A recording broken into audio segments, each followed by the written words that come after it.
WhatsApp மக்களே எல்லாரும் எப்படி இருக்கீங்க? ஹாலிவுட் டாப் சேனலுக்கு உங்களை அன்புடன் வரவேற்கிறேன். இந்த வீடியோவில் சோனி பிக்சர்ஸ் கிட்ட எனக்கு ஒரு சில கேள்விகளாக கேட்கணும். இந்த வீடியோவை ஃபுல்லாக பாருங்கள் கடைசி வரை. ஸோ இந்த வீடியோ ரொம்ப இன்ட்ரெஸ்டாக இருக்கும்னு நான் நம்புகிறேன். ஓகே, வாங்க வீடியோக்குள்ளே போகலாம். இந்த சோனி பிக்சர்ஸ் இருக்கானுங்களே, இவங்க தெரிஞ்சு பண்ணுறானுங்களா இல்லை தெரியாமல் பண்ணுறானுங்களானே எனக்கு சத்தியமாக புரியல. ஏன்னு கேட்டிங்கன்னா, கிரேவன் தி ஹண்டர் மூவியோட ரிலீஸ் டேட்டை ரீசெண்டாக தான் சோனி பிக்சர்ஸ் டிசம்பர் மாதத்துக்கு சேஞ்ச் பண்ணாங்க. நம்ம சேனலில் ஒரு ஷார்ட்ஸ் வீடியோ போட்டிருந்தோம். நான் அதுக்கப்புறம் தான் போய் கூகுளில் செக் பண்ணி பார்த்தேன் டிசம்பர் மாதத்தில் என்னென்ன மூவிலாம் ரிலீஸ் ஆகுது அப்படின்னு. அதுக்கப்புறம் தான் எனக்கு ஒரு மிகப்பெரிய ஷாக்கே. இந்த மூவி கூட சேர்த்து 3 மிகப்பெரிய தலைங்களோட மூவியும் ரிலீஸ் ஆகுது. என்னென்ன மூவின்னு பார்த்தீங்கன்னா, Sonic Hedgehog 3, Lord of the Rings, War of the Rohirrim, Mufasa the Lion King. இந்த 3 மூவி கூடயும் போட்டி போட்டு Kraven the Hunter movie box ஆஃபீஸில் கல்லா கட்டுமான்னு எனக்கு சத்தியமாக தெரியல. நீங்கள் என்ன நினைக்கிறீங்க அப்படிங்கிறத கமெண்ட் பண்ணுங்கள். பாக்ஸ் ஆஃபீஸ் கலெக்ஷனை விடுங்க, இந்த மூவி தியேட்டரில் ஓடுமான்னு எனக்கு டவுட்டாக இருக்குது. Graven the Hunter flop ஆகணுன்னே Sony இந்த மூவியை முஃபாசா கூட ரிலீஸ் பண்ண பிளான் பண்ணியிருக்காங்களோன்னு எனக்கு தோணுது. சோனி இதை வேணும்னே பண்ணுறானுங்களா அப்படின்னு எனக்கு சத்தியமாக புரியல. உங்களுக்கு எப்படி தோணுது? ஏற்கனவே ஸ்பைடர்வர்ஸ் எடுக்க பிளான் பண்ணி ஆல்ரெடி 2 மூவி ஃப்ளாப் ஆயிடுச்சு. அது என்னென்ன மூவின்னு உங்களுக்கே தெரியும். மார்பியஸ் அப்புறம் மேடம் வெப். மார்பியஸ் மூவி ஏன் எடுத்தாங்கன்னு எனக்கு தெரியல. அது பயங்கரமான சோனியோட ஹிஸ்ட்ரியிலேயே ஒன் ஆஃப் த டிசாஸ்டர் அப்படின்னா அது அந்த மூவி தான். அதுக்கப்புறம் மேடம் வெப்னு ஒரு மூவி ரிலீஸ் பண்ணானுங்க.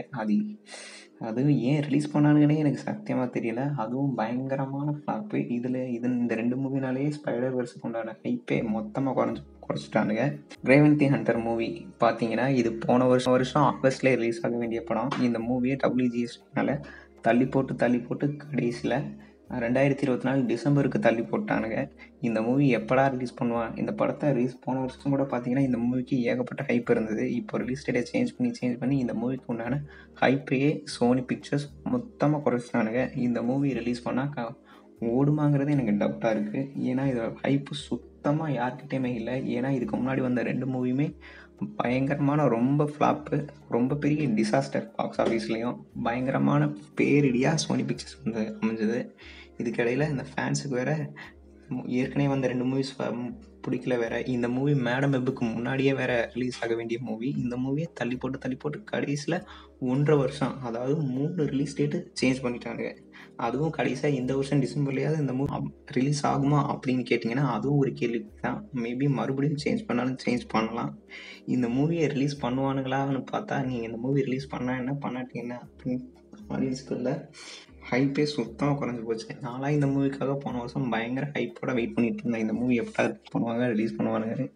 இப்போது ரிலீஸ் டேட் மாற்றி இந்த படத்தை நீங்கள் ரிலீஸே பண்ண வேண்டாம்டா, நீங்களே வச்சுக்கோங்கடா அப்படிங்கிற மாதிரி யோசிச்சிட்டானுங்க. இந்த மூவி இப்போ ரிலீஸ் பண்ண இந்த மூவி 2 வருஷம் முன்னாடியே எல்லா ஒர்க்கையும் முடிச்சிட்டானுங்க. இந்த படத்தை நாளைக்கு ரிலீஸ் பண்ணால் கூட ரிலீஸ் பண்ணலாம். ஏன்னா எல்லா ஒர்க்குமே இந்த மூவிக்கு முடிச்சிட்டானுங்க. எல்லா ஒர்க்குமே கம்ப்ளீட் ஆயிடுச்சு. அப்புறம் இன்னும் ரிலீஸ் பண்ணாமல் இழுத்துட்டு போயிட்டே இருக்கானுங்கன்னு எனக்கு சத்தியமாக புரியல.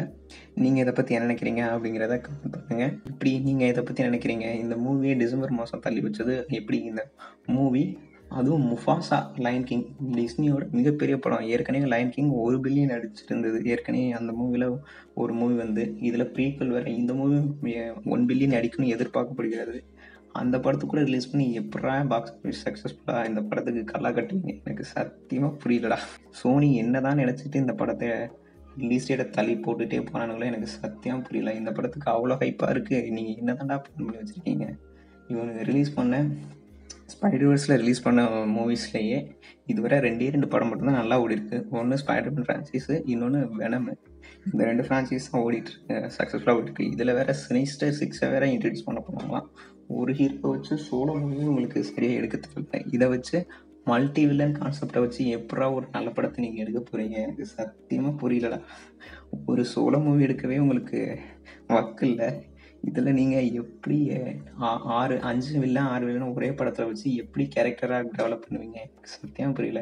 நான் ஒன்று நல்ல அட்வைஸ் சொல்லணும்னா, சோனி தனியாக படம் பண்ணுறது விட்டு பேசாமல் மார்வல் கூடயே சேர்ந்து அவங்களோட மூவிஸாக எடுத்தால் நல்லாயிருக்கும். ஸ்பைடர் வெர்ஸை இவங்களாம் தனியாக எடுத்தாங்கன்னா கண்டிப்பாக ஸ்பைடர் வெர்ஸ் நல்லா போகாது, கண்டிப்பாக ஃப்ளாப் தான் ஆகும். ஸ்பைடர்மேன் மூவி மட்டும்தான் இப்போதைக்கு நல்லா போயிட்டுருக்கு, அதுவும் நிறைய ஃபேன் பேஸ் இருக்கிறதுனால. இல்லைனா அதுவும் படுத்துரும். ஸ்பைடர்மேன் மூவிஸ் மட்டும் அதுவும் மார்வல் கூட சேர்ந்து பண்ணுறதுனால நல்லபடியாக போயிட்டுருக்கு இதுவரை. கடைசியாக மூவி சோனி பிக்சர்ஸ் ரிலீஸ் பண்ண மூவிலேயே எனக்கு தெரிஞ்சு ஸ்பைடர்மேன் டாமாலான் நடிச்ச ஸ்பைடர்மேன் நோ வே ஹோம் மட்டும்தான் 1 பில்லியனுக்கு மேலே கலெக்ஷன் எடுத்திருக்கு. அதுக்கப்புறம் ரிலீஸ் ஆன எந்த படமுமே பாக்ஸ் ஆஃபீஸில் பெருசாக கலெக்ட் பண்ணவே இல்லை. இதுக்கப்புறம் வர எனக்கு தெரிஞ்சு கிரேவன் தி ஹண்டர் மூவியும் பயங்கரமாக ஃப்ளாப் தான் போகுது. இதை வேணால் நோட் பண்ணி வச்சுக்கங்க, நான் சொல்கிறேன்.